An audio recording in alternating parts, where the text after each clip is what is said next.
22장입니다. 구약성경 991페이지 이사야서 22장입니다. 우리 함께 22장 읽도록 하겠습니다. 환상의 골짜기에 관한 경고라. 내가 지붕에 올라감은 어찌함인고, 소란하여 떠들던 성, 즐거워하던 고을이여, 너의 죽임을 당한 자들은 칼에 죽은 것이 아니요 전쟁에 사망한 것도 아니라, 너의 관원들도 다 함께 도망하였다가 화를 벌이고 결박을 당하였는고, 너의 멀리 도망한 자들도 발견되어 다 함께 결박을 당하였도다. 그러므로 내가 말하노니 돌이켜 나를 보지 말지어다. 나는 슬피 통곡하겠노라. 내 딸 백성이 패망하였으므로 말미암아 나를 위로하려고 힘쓰지 말지니라. 환상의 골짜기에 주 만군의 여호와께로부터 이르는 소란과 발핌과 혼란의 날이여, 성벽의 무너뜨림과 산악에 사무쳐 부르짖는 소리다. 엘람 사람은 화살통에 매었고 병거탄 자와 마병이 함께하였고, 기르는 사람은 방패를 드러냈으니, 병거는 내 아름다운 골짜기에 가득하였고 마병은 성문에 정렬되었도다. 그가 유다에게 덮였던 것을 벗김에 그날에야 내가 숲을 곳간의 병기를 바라보았고, 너희가 다윗성에 무너진 곳이 많은 것도 보며, 너희가 아랫못에 물도 모으며, 또 예루살렘의 가옥을 개수하며 그 가옥을 헐어 성벽을 견고하게 하며, 또 너희가 또 옛 모세의 물을 위하여 두 성벽 사이에 저수지를 만들었으니라. 그러나 너희가 이를 행하신 이를 앙망하지 아니하였고 이 일을 옛적부터 경영하신 이를 공경하지 아니하였느니라.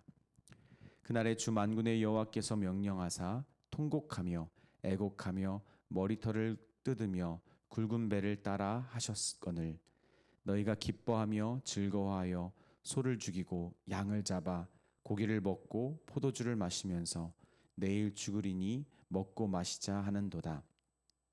만군의 여호와께서 친히 내 귀에 들려 이르시되, 진실로 이 죄악은 너희가 죽기까지 용서하지 못하리라 하셨느니라. 주 만군의 여호와의 말씀이니라. 주 만군의 여호와께서 이르시되, 너는 가서 그 국고를 막고 왕궁 맡은 자 셈나를 보고 이르기를, 내가 여기와 무슨 관계가 있느냐? 여기에 누가 있기에 여기서 너를 위하여 묘시를 팠느냐? 높은 곳에 자기를 위하여 묘시를 팠고 반석에 자기를 위하여 처소를 쪼아내었도다. 나 여호와가 너를 단단히 결박하고 장사같이 세게 던지되 반드시 너를 모질게 감싸서 공같이 각막한 곳에 던질 것이라. 주인의 집에 수치를 끼치는 너여, 내가 그곳에서 죽겠고 내 영광의 수레도 거기에 있으리라. 내가 너를 내 간직에서 쫓아내며 내 지위에서 낮추리니, 그날에 내가 힐기야의 아들 내 종 엘리야김을 불러 내 옷을 그에게 입히며 내 띠를 그에게 띄워 힘있게 하고 내 정권을 그의 손에 맡기리니, 그가 예루살렘 주민과 유다의 집의 아버지가 될 것이며, 내가 또 다윗의 집의 열쇠를 그의 어깨에 두리니, 그가 열면 닫을 자가 없겠고 닫으면 열 자가 없으리라. 못이 단단한 곳에 박힌같이 그를 견고하게 하리니, 그가 그의 아버지 집의 영광의 보좌가 될 것이요 그의 아버지 집의 모든 영광이 그 위에 걸리리니, 그 후손과 족속이 되는 각 작은 그릇 곧 종지로부터 모든 항아리까지니라. 만군의 여호와께서 이르시되, 그날에는 단단한 곳에 박혔던 못이 사그리니 그 못이 부러져 떨어지므로 그 위에 걸린 물건이 부서지리라 하셨다 하라. 나 여호와의 말이니라. 아멘. 네, 반갑습니다. 우리 본문은 이 바벨론과 에돔 그리고 아라비아를 향해 이 더 강화된 하나님의 심판의 메시지가 이제는 하나님의 백성들 예루살렘에게도 내려지는 내용입니다. 두 번째로 강화된 이 바벨론을 향한 심판의 메시지처럼 예루살렘을 향한 하나님의 또 메시지 역시 매우 강렬합니다. 이는 하나님의 심판이 언제나 공의로우며, 그리고 이스라엘의 죄악이 죽기까지 심판되어야 함을 알려주고 있습니다. 그것만이 그들이 하나님의 백성으로 회복될 유일한 길이며 하나님의 영광을 높일 백성이 될 소망이 되기 때문입니다. 이사야가 전하는 예루살렘의 멸망의 메시지는 여러 의미에서 충격을 주고 있는데, 그것은 전쟁조차도 못 해보고 패하는 수치를, 그리고 그 어떤 방어의 노력도 수포로 돌아가는 그런 무기력함을 보여주고 있기 때문입니다. 또한 이렇게 무너지는 예루살렘의 모습은 하나님에게도 통곡의 이유가 되기도 하지만 하나님의 진노를 더욱 일으키기도 했습니다. 왜냐하면 이렇게까지 파멸되는 그들임에도 불구하고 하나님을 찾거나 과거 하나님이 그들에게 베푸셨던 일을 구하기는커녕 당신의 백성을 살리시기 위한 하나님의 회개의 요청과 명령에도 그들은 차라리 죽겠다라고 그렇게 반역의 끝을 고집부리며 보여주고 있기 때문입니다. 하나님께서는 셈나의 운명을 그 이사야를 통해 전달하라 하시며 예루살렘의 잘못과 운명 또한 그 왕의 관리였던 셈나와 같을 것을 전해주십니다. 분명 왕의 뜻을 따라 다스릴 권세를 받은 자였지만 이를 자신의 영광을 위해 사용한 죄입니다. 그리고 셈나에게 맡기신 권세를 빼앗아 하나님의 신실한 종 엘리야김을 부르셔서 그에게 온갖 권세와 다스릴 힘을 주실 것을 약속해 주십니다. 왜냐하면 하나님은 당신의 나라를 통한 영광을 위하여 오직 신실한 종만 세우시고 쓰실 것이기 때문입니다. 이렇게 이방 민족들을 향한 심판의 메시지를 전달했던 이사야가 예루살렘의 멸망을 대하여 예언합니다. 이 역시 하나님의 분명한 뜻입니다. 그들의 소란한 파티와 향락을 즐겼던 그들의 모습이 이제는 전쟁의 혼란으로 바뀝니다. 환상의 골짜기라는 이중적인 말은 고난과 심판에 대한 영적 환상이 찾아왔음에도 이를 오히려 쾌락의 기회로 삼았던 이스라엘의 충동적인 모습을 상징합니다. 그만큼 현재의 예루살렘의 타락과 죄악의 그 극치를 보여줍니다. 이 하나님은 심판의 칼을 드셨고 그날 그 주 만군의 여호와 하나님의 명령을 따라 죽기까지 용서받지 못하는 죄악을 이스라엘의 심판을 받게 됩니다. 왕궁의 국고를 맡은 그 두 사람의 비유로 경고하시는 내용은 충격적인데 셈나는 그 관직에 어울리지 않는 쓸모없는 사람을 상징합니다. 하나님께서는 그를 관직에서 쫓아내시고 당신의 신실한 종인 엘리야김을 불러서 그에게 예루살렘 주민과 유다의 집 다윗의 집의 열쇠를 맡기겠다 하십니다. 그렇게 단단하게 박혀있던 쓸모없는 종 이스라엘을 부러뜨리시고 당신의 참된 종을 세우셔서 또 견고하게 하셔서 그가 그의 아버지 집에 영광의 보좌가 되게 하실 것입니다. 우리 주 안에 사랑하는 여러분, 우리 하나님의 자녀의 그 자녀됨의 자격과 능력은 우리에게서 나온 것이 아닙니다.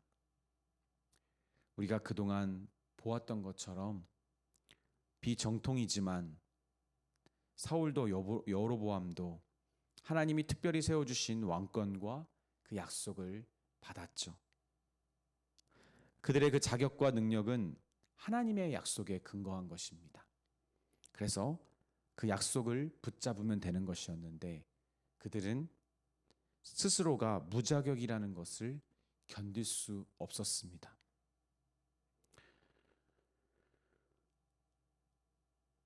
그러나 우리가 믿고 있는 복음은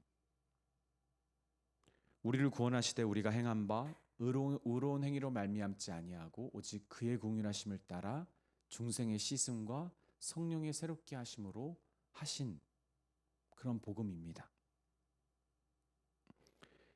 이렇게 우리가 자주 외웠던 디도서 3장 5절의 말씀 바로 뒤에 어떤 구절이 이어지냐면 우리 구주 예수 그리스도로 말미암아 우리에게 그 성령을 풍성히 부어 주사 우리로 그 은혜를 힘입어 의롭다 하심을 얻어 영생의 소망을 따라 상속자가 되게 하려 하심이라. 아멘. 오직 우리는 우리 구주 예수 그리스도의 흘려주신 보혈의 자격과 능력으로 그 은혜로 성령을 받고 그 은혜로 영생의 상속자가 되게 하려 하시는 것입니다. 그런데 왜 우리는 자꾸 우리에게 자격이 없다는 것을 견디지 못합니까? 왜 하나님이 세워주신 그 은혜로운 그 자녀의 됨의 자리를 자꾸만 수치로 여깁니까?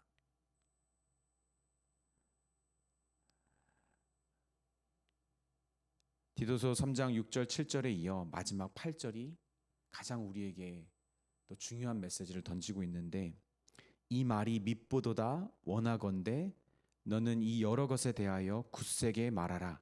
이는 하나님을 믿는 자들로 하여금 조심하여 선한 일을 힘쓰게 하려 함이라. 이것은 아름다우며 사람들에게 유익하니라. 아멘. 믿는 자들이 조심하여 선한 일을 할 수 있게 하는 것은 이 복음을 전하는 것입니다. 우리에게 자격이 있는 것이 아니다. 우리가 하나님의 은혜로만 이 자리에 세워진 것을 우리는 부끄럽게 여길 것이 아니라 오히려 그것을 감사하고 기쁘게 여길 것이며, 그리고 그 은혜에 힘입어 하나님을 향한 선한 일을 행하는 것, 이것이 정말 복음의 사람들이 마땅히 행해야 될 것이죠. 이것은 아름다운 것이며 우리에게 유익한 것입니다. 우리 주 안에 사랑하는 여러분, 우리는 이 복음을 계속 전해야 합니다. 우리 자신에게 선포해야 합니다. 그리고 우리의 영혼을 깨워야 합니다. 우리의 높아진 마음, 그리고 하나님을 대적하려는 마음, 하나님이 이 비정통뿐인 우리를 하나님의 자녀로, 하나님의 일을 맡은 자로 세워주신 이 놀라운 은혜를 우리 모두에게 선포해야 합니다. 이 복음의 메시지만이 우리를 참으로 선한 일로 이끌어줄 수 있습니다. 그리고 하나님이 이렇게 당신의 자격 없는 종들, 복음을 수치스럽게 여기는 종들을 쫓아내시고 당신의 신실한 종들로 세우시는 하나님의 일에 우리는 앞장서야 합니다.